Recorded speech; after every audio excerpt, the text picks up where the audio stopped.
Bonjour à tous, je suis Terence Erickson, neuroscientifique, biologiste à l'Institut Curie, et j'ai encore une bonne nouvelle à vous annoncer, encore une belle étude scientifique en tout cas à vous montrer.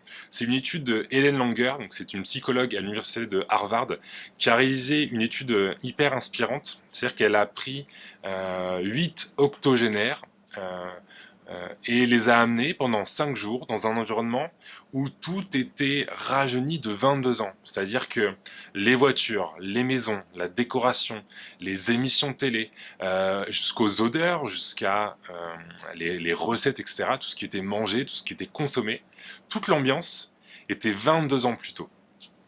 Et là, le but, c'est de vous montrer l'importance de l'environnement, notamment l'environnement épigénétique, car l'environnement, certes social, physique, psychologique, etc., influence directement sur l'environnement épigénétique, c'est-à-dire qu'est-ce qu'il y a autour de votre ADN, votre génétique, de comment celui-ci s'exprime ou ne s'exprime pas, comment certains gènes vont être décodés pour faire des protéines ou pas.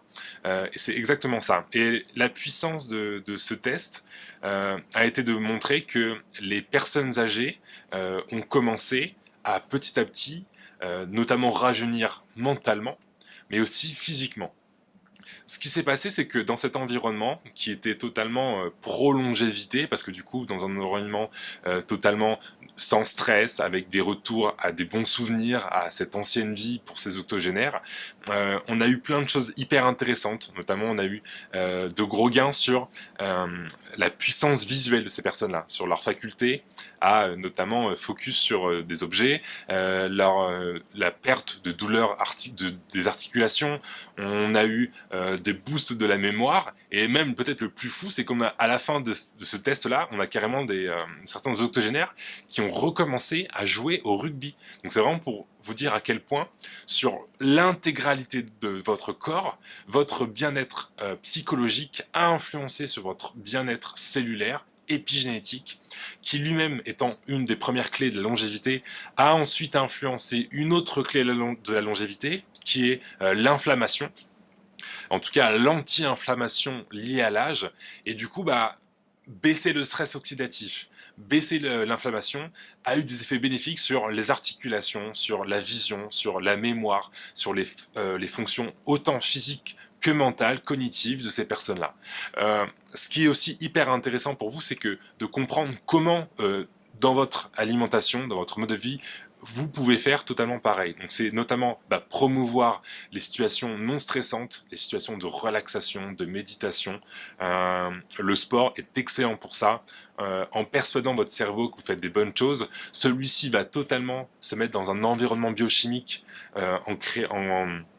en larguant notamment de l'endorphine, de l'endomorphine, pardon, de l'ocytocine, la molécule de l'empathie, de la sérotonine, la molécule du bonheur, plein de choses comme ça qui vont totalement baisser l'inflammation, baisser le stress oxydatif, donc cette trouille cellulaire, et véritablement être un protecteur, un neuroprotecteur, un protecteur pour tout le corps, en tout cas pro-longévité, et ça, vous l'avez en vous, hein. Toutes ces choses-là, elles sont en vous, elles ne demandent qu'à être révélées, notamment cette preuve en est avec cette étude de Helen Langer.